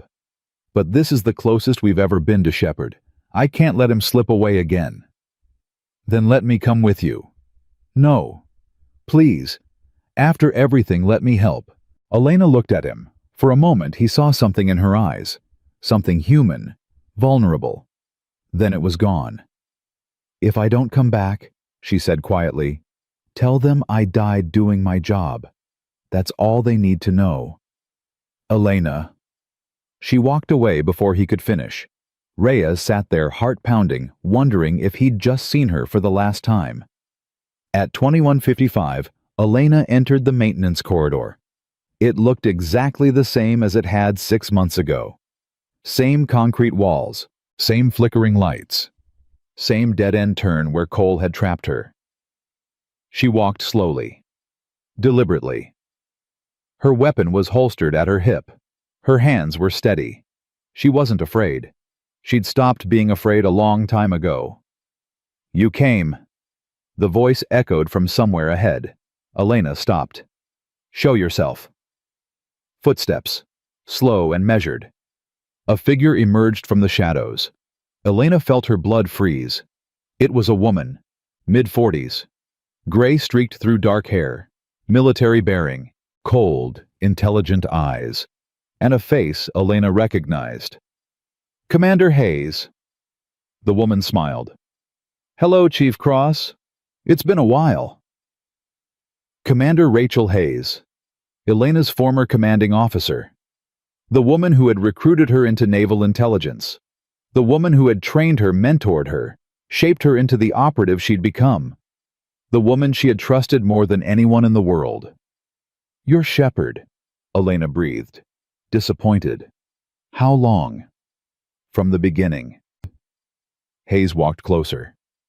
"Did you really think Cole found those buyers on his own? That Patterson built a network without help? I've been running this operation for 15 years, Elena. Long before you ever put on a uniform." "Why? Why?" Hayes laughed. "Because the system is broken. Because the people we serve don't deserve our loyalty. Because after 3 decades of sacrifice, I realized that the only person looking out for me was me. So you sold out your country, your people. I redistributed resources." Hayes's voice hardened. "And I would have kept doing it if you hadn't started asking questions." Elena's hand moved toward her weapon. "Don't." Hayes raised her hand. 3 red dots appeared on Elena's chest. Snipers, hidden in the shadows. She'd walked into a kill box. "I trained you better than this," Hayes said. "Did you really think I'd meet you alone?" Elena didn't move. "What now? You kill me and disappear." "That was the plan. But then I thought, why waste such a valuable asset?" Hayes stepped closer. "Join me, Elena. You've seen how the system treats people like us, used up and thrown away. With me, you'd have purpose, power, everything they promised you and never delivered." "You're insane." "I'm realistic." Hayes's eyes bore into hers. "You have 10 seconds to decide. Join me or die in the same corridor where my people broke your face 6 months ago." Poetic, don't you think? Elena looked at the laser sights dancing on her chest. Looked at Hayes.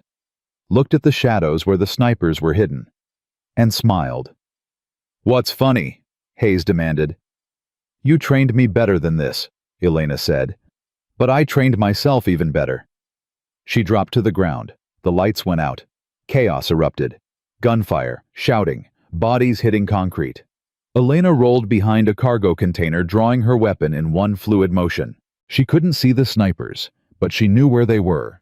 3 shots, 3 screams. Then silence. The emergency lights flickered on. Elena stood up. 3 bodies lay in the corridor. Hayes's snipers, all down. Hayes herself was running toward the far exit. Elena gave chase. She caught her at the door. Her arm wrapped around Hayes's throat. Locked tight. Years of training compressed into one perfect hold. "It's over," Elena said. "It's never over." Hayes gasped. "Kill me and someone else takes my place. The network survives." "Maybe, but you don't." She squeezed tighter. Hayes struggled, clawed at her arm, tried to break free. But Elena was stronger, always had been. Hayes went limp. Elena held the choke for 3 more seconds, then released. Hayes crumpled to the ground. Unconscious, alive. Elena stood over her, breathing hard. "I'm not like you," she whispered. "I never will be." She pulled out her phone, dialed Reyes. "Send the team.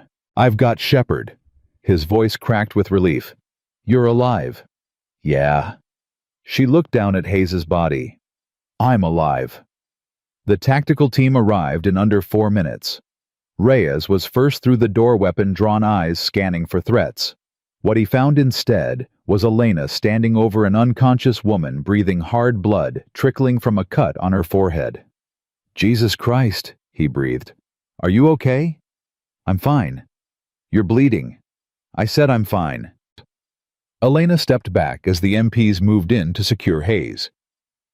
"Get her to the detention facility, maximum security. No visitors. No communications. Nothing." The lead MP nodded. "Yes, ma'am." They lifted Hayes's limp body and carried her away. Reyes stood there staring at Elena. "That's Shepard." "That's Shepard." "But she's a commander. She's naval intelligence." "She was naval intelligence." Elena's voice was flat. "Now she's a traitor." "How did you know?" "How did you figure it out?" Elena didn't answer immediately. She walked to the wall, leaned against it, closed her eyes. "I didn't figure it out," she said quietly. "She told me herself. She confessed. She tried to recruit me." A bitter laugh escaped her lips. "Stood right there and offered me a position in her network. Like everything I'd sacrificed, everything I'd suffered, it was all just a job interview." Reyes moved closer. "But you took her down, alone, against 3 snipers." "I got lucky."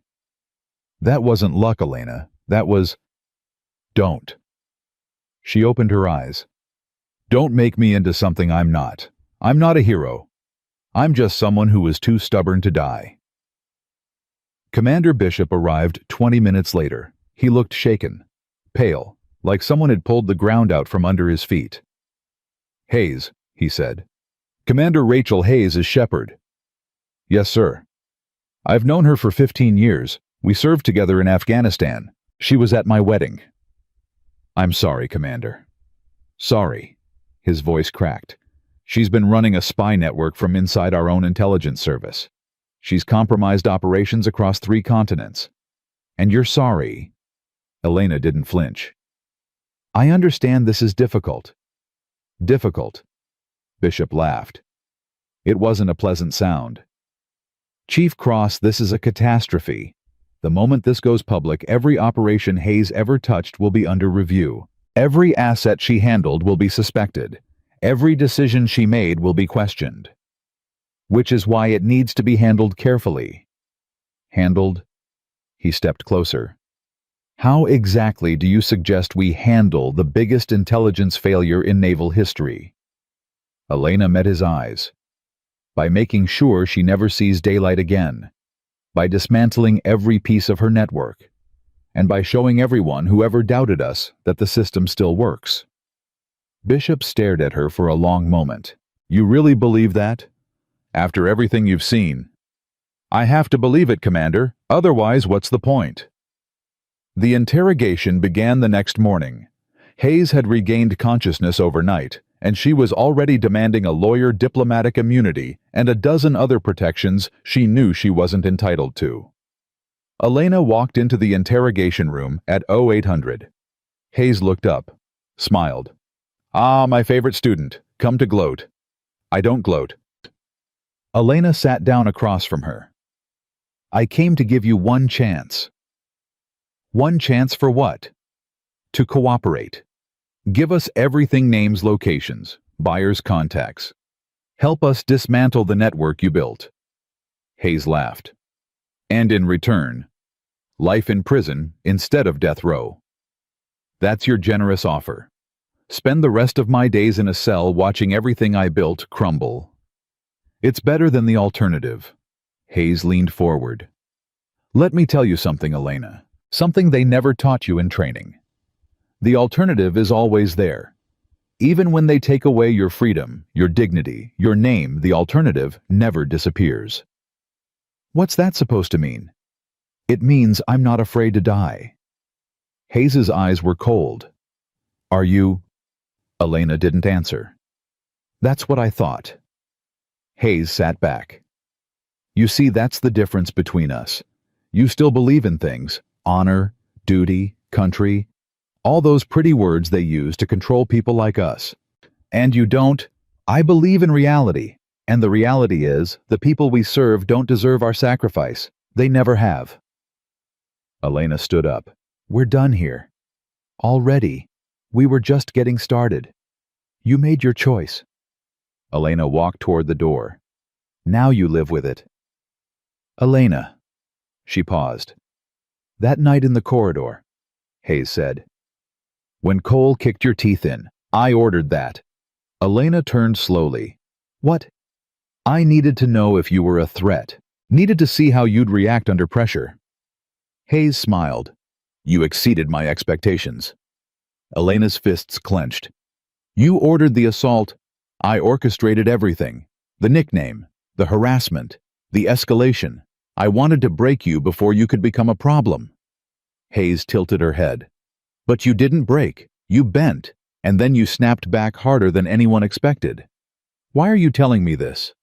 Because I want you to understand something. Hayes stood up, chains rattling. Everything you've accomplished, taking down Cole, capturing Patterson, stopping me, it all happened because I underestimated you. And I never underestimate anyone twice. You won't get a second chance. Won't I? Hayes smiled. We'll see. Elena left the room without another word, but her hands were shaking. The trial began 6 weeks later. It wasn't public, too much classified information involved, but word still leaked. Within days, Hayes's arrest was international news. Headlines screamed about betrayal espionage and the woman who had fooled the entire intelligence community for 15 years. Elena was called as the primary witness. She walked into the military courtroom wearing her dress whites for the first time in years.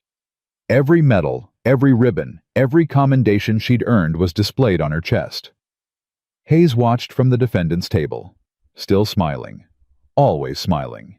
The prosecutor walked Elena through the entire operation. The initial intelligence, the undercover assignment at Camp Shadow Ridge, Cole's arrest, Patterson's arrest, and finally the confrontation with Hayes. Chief Cross, the prosecutor said, can you describe the moment you realized Commander Hayes was Shepard? Elena looked at the panel of judges. She told me herself, in the maintenance corridor. She admitted to running the network, to recruiting Cole, to orchestrating everything from inside naval intelligence. And what was your response? I tried to arrest her. Tried? She had 3 snipers positioned in the shadows, laser sights on my chest. She gave me 10 seconds to join her organization or die. The courtroom went silent. And what did you do? Elena's voice was steady. I killed the snipers and subdued her. 3 trained operatives alone. Yes. How? Elena looked at Hayes. She trained me. She knew all my strengths, but she forgot my weaknesses. A pause. I don't have any. Hayes's smile flickered. Just for a second. But Elena saw it. The verdict came 3 days later. Guilty on all counts. Espionage, treason, conspiracy to commit murder, accessory to assault. The sentence, death by lethal injection. Hayes didn't react when the judge read the verdict. Didn't flinch when the sentence was announced. Just sat there with that same cold smile, like she knew something no one else did. As the MPs led her away, she passed Elena's seat. This isn't over, she whispered. Yes, it is. You think a verdict changes anything? The network survives. It always survives. Then I'll keep hunting it, for as long as it takes. Hayes stopped. The MPs tugged at her arms, but she resisted. Why? She asked. Why do you care so much after everything they've done to you? The pain, the sacrifice, the scars. Why do you still fight? Elena stood up, looked her former mentor in the eyes. Because someone has to, she said, and because I'm good at it. Hayes stared at her for a long moment. Then she laughed. You really are my best student. The MPs dragged her away. Elena watched until she disappeared through the doors. Then she sat back down, and finally let herself breathe. 2 weeks after the trial, Elena received new orders. She was being promoted. Lieutenant Commander, youngest in naval intelligence history, to achieve that rank. Bishop delivered the news personally. You've earned this, he said, handing her the new insignia. More than anyone I've ever served with. Thank you, Commander. There's something else. Elena looked up. I've recommended you for a new position. Heading up a specialized unit, counterintelligence, hunting networks like Hayes's before they can take root. My own unit. Your own command. Bishop smiled slightly. Think you can handle it? Elena turned the insignia over in her hands. Yes, sir, I think I can. She found Reyes in the mess hall that evening. He looked up when she approached, smiled. Hey, Lieutenant Commander. News travels fast. Military base. She sat down across from him. I wanted to thank you, she said, for everything you did during the operation. I just followed orders. No, you did more than that. Elena leaned forward. When I asked you to get close to Patterson, I was using you. Testing you. Part of me expected you to fail, or worse, to turn. Reyes's smile faded. But you didn't. Elena continued. You stepped up. You risked your life, and you proved that second chances actually mean something. I had a good teacher. You had a harsh one. Same thing sometimes. Elena was quiet for a moment. I'm building a new unit, she said. Counterintelligence. Elite operatives. The best of the best. Reyes's eyes widened. Are you offering me a position? I'm offering you a chance. Elena met his gaze. It won't be easy. The missions will be dangerous. The hours will be brutal. And you'll see things that will change you forever. I've already changed. Then change more. She slid a folder across the table. Your transfer papers. Sign them and you're mine. Reyes looked at the folder, then at Elena. Why me? Because you understand something most people never learn. What's that? That the worst thing you've ever done doesn't have to define you. That who you become matters more than who you were. Reyes swallowed. And you believe that? I lived it. Elena touched the scar on her lip. We all did. Reyes picked up the folder, opened it, read through the pages. Then he pulled out a pen. Where do I sign? The new unit was operational within 3 months. Elena handpicked every member. 12 operatives from across the military and intelligence services. Each one with a story. Each one with something to prove. Reyes became her second in command. Dr. Chen was recruited as the unit's medical officer. Even Commander Bishop took a consulting role providing strategic oversight from headquarters. They called themselves the Ghosts, because that's what they were, invisible, untraceable, existing in the spaces between official operations. Their first mission came 6 weeks after formation. A weapons dealer in Morocco with ties to Hayes's old network. Elena led the team personally. The operation took 11 hours. When it was over, the dealer was in custody, 3 tons of illegal arms were seized, and not a single ghost had sustained serious injury. Elena filed her report from the transport plane home. Reyes sat beside her exhausted but triumphant. Not bad for our first run, he said. Not bad. Think the others will be as smooth? Elena looked out the window at the clouds rolling beneath them. No, they'll be harder. Messier. Some of us might not come back. Then why do it? She turned to face him. Because the alternative is letting people like Hayes win. Letting the networks grow. Letting innocent people suffer while we sit safely behind desks. That's not much of an answer. It's the only one I have.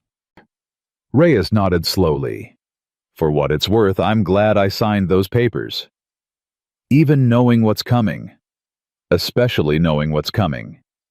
He leaned back. I spent years being the wrong person, following the wrong people, making the wrong choices. This is my chance to be something better. And if you die trying, Reyes smiled, then at least I'll die knowing I tried. Elena looked at him. For the first time in a long time, she felt something she'd almost forgotten. Hope. The months that followed were brutal. Operation after operation. Country after country. Network after network. Elena led from the front. Always first through the door. Always last to leave. She took bullets. Broken bones. Concussions. Wounds that would have ended most careers. But she never stopped. Never slowed down. Because every network they dismantled was one less threat. Every traitor they captured was one more victory. Every mission completed was proof that the system could still work. That good people could still win. 1 year after the formation of the Ghosts, Elena received a message, encrypted, untraceable. From a sender she didn't recognize. She opened it. Congratulations on your success. You've exceeded all expectations. But every ghost eventually fades. Enjoy your victories while you can. A friend. Elena stared at the screen, then deleted the message. But the words stayed with her. Every ghost eventually fades. Was that a threat? A warning? A promise? She didn't know. But she knew one thing for certain. She wasn't finished yet. The final confrontation came on a Tuesday. Elena was in her office reviewing intelligence reports when Reyes burst through the door. "We have a problem." "What kind of problem?" "Hayes. She's escaped." Elena's blood turned to ice. "That's impossible. She was in maximum security, awaiting execution." "I know, but she's gone. Killed 2 guards, disappeared into the night." Reyes's face was pale. "And she left a message." "What message?" He handed her a piece of paper. Elena read it. "The student has become the teacher. Time for the final lesson. Meet me where it all began, alone, or I start killing everyone you've ever cared about. RH. Camp Shadow Ridge, the maintenance corridor." Hayes wanted to finish what she'd started. Elena stood up. "Get me a transport." "Elena, you can't." "Get me a transport. Now!" Reyes grabbed her arm. "This is exactly what she wants. You walk in there alone, you die." "If I don't walk in there alone, other people die." "Then let them." Elena stared at him. "What did you just say?" "I said let them." Reyes's voice cracked. "Let her kill whoever she wants. Don't give her the satisfaction of, those people have families, friends, lives." Elena pulled her arm free. "I'm not going to sacrifice them to save myself." "Then let me come with you." "No." "Elena." "This is between me and her. It always has been." She grabbed her jacket. "Stay here. If I don't check in within 6 hours, assume I'm dead and proceed accordingly." "Proceed how?" Elena paused at the door. "Find her and finish her." She didn't wait for his response. The transport dropped her at Camp Shadow Ridge just after midnight. The base was dark, abandoned. Decommissioned 3 months ago after the Hayes scandal made it politically toxic. Elena walked through the empty compound, memories flooding back with every step. The mess hall where she'd eaten alone. The gym where she'd documented evaluations. The corridor where Cole had kicked her teeth in, where Hayes had ordered it to happen. She reached the maintenance annex. Stopped. "I know you're here," she called out. "Show yourself." Silence. Then a voice from the shadows. "You came." Hayes emerged from behind a cargo container. She looked different. Thinner. Harder. Prison had sharpened her edges instead of dulling them. "Did you doubt I would?" "I hoped you would. But hope is for children." Hayes circled slowly. "Did you bring backup?" "You told me to come alone." "I did, but you've never followed orders very well." "I follow the ones that matter." Hayes smiled. "That's what I always loved about you, Elena. That fire. That defiance. It's what made you my best student." "I'm not your student anymore." "No, you're something better." Hayes stopped circling. "You're my legacy." "Your legacy is rotting in prison cells across 3 continents. My legacy is standing right in front of me." Hayes's voice softened. "Everything you've built, the ghosts, the missions, the victories, it all came from what I taught you. The skills, the instincts, the willingness to do whatever it takes. I'm nothing like you. Aren't you?" Hayes stepped closer. "You lie. You manipulate. You sacrifice people for the greater good. You've killed more targets in the last year than I did in 15. I kill enemies, not innocents. Everyone's an innocent to someone." Hayes was close now, close enough to touch. "The difference between us isn't morality, Elena. It's perspective." Elena's hand moved toward her weapon. "I wouldn't," Hayes said. Something pressed against Elena's spine. A gun barrel. Another operative. Hidden in the shadows. She'd walked into the same trap twice. "Did you really think I'd face you alone?" Hayes asked. "After everything?" "I'd hoped. Hope is for children." Hayes drew her own weapon, pointed it at Elena's chest. "Any last words?" Elena looked at the gun, looked at Hayes, and smiled. Just 3. Which are, I brought back up. 3 gunshots echoed through the corridor. The operative behind Elena dropped. Hayes spun, weapon raised, searching for the shooter, but Elena was faster. She tackled Hayes to the ground, knocked the gun from her hand, drove her elbow into the older woman's jaw. They struggled, rolling across the concrete, fists and elbows and knees connecting with brutal efficiency. Hayes fought dirty, eye gouges, hair pulls, a knife she'd hidden somewhere. The blade sliced across Elena's forearm. Blood sprayed. Elena ignored the pain, caught Hayes's wrist, twisted until bones cracked. Hayes screamed. The knife clattered away. Elena mounted her, pinned her arms, wrapped her hands around Hayes's throat. "It's over," she said. "Kill me," Hayes gasped. "Finish it." "No." "Why not, I would? In your position." "That's the difference between us." Elena squeezed tighter. "I don't kill people who can't fight back." Hayes's eyes bulged. "Then what are you going to do?" Elena leaned close. "I'm going to let you live. In a cell. For the rest of your miserable life. Knowing that you lost. Knowing that everything you built is gone. Knowing that your best student beat you." She released Hayes's throat, stood up. Reyes emerged from the shadows, weapon still raised. "Took you long enough," Elena said. "You said to stay behind." "When have you ever listened to me?" He smiled. "Never." The MPs arrived 10 minutes later. Hayes was taken into custody for the second time. This time, there would be no escape, no second chances, just a cell and a lifetime of regret. Elena watched them take her away. Reyes stood beside her. "You okay?" "I will be." "That was close. Too close. It's always too close." Elena looked at the blood seeping from her arm. "That's the job." "The job is going to kill you someday." "Probably." She turned to face him. "But not today." They walked out of the corridor together. Into the night. Into whatever came next. 1 year later. Elena stood at the memorial wall in Naval Intelligence Headquarters. A new name had been added to the list of fallen operatives. Not hers. Not yet. But others. People she'd served with. People she'd lost. The job had a cost. It always did. Reyes found her there, as he often did.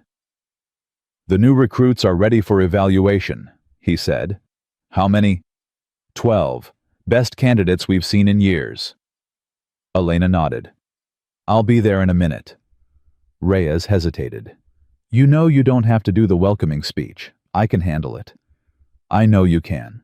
She turned to face him. "But they need to hear it from me. They need to understand what they're signing up for." "And what's that?" Elena looked back at the memorial wall. "Sacrifice," she said quietly. "Pain. Loss. The knowledge that no matter how many networks you dismantle, no matter how many traitors you catch, there will always be more." Sounds terrible when you put it that way. It is terrible, she paused. But it's also necessary, and meaningful, and the only thing I know how to do. Reyes was quiet for a moment. "For what it's worth," he said. "I think you're wrong about one thing." "What's that?" "You said no matter what you do, there will always be more. More threats. More traitors. More enemies." He stepped closer. "But there will also always be more of us. More people willing to stand up. More people willing to fight. More people who believe that the world can be better." Elena looked at him.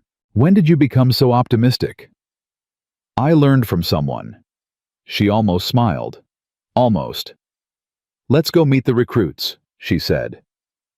They walked together through the corridors of Naval Intelligence, past officers and analysts and operatives who nodded respectfully as Elena passed. She wasn't the new girl anymore. She was Lieutenant Commander Elena Cross, founder of the Ghosts, the woman who brought down Shepard. The legend who had survived more than anyone thought possible. But she remembered.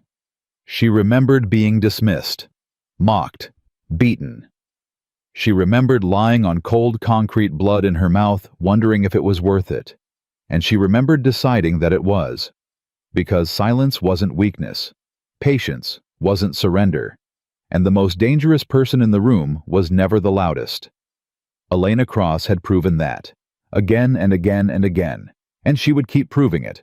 For as long as it took. For as long as there were networks to dismantle, and traitors to catch, and innocents to protect. For as long as she had breath in her lungs, and fire in her heart. The new girl was just getting started. And this time, everyone would remember her name.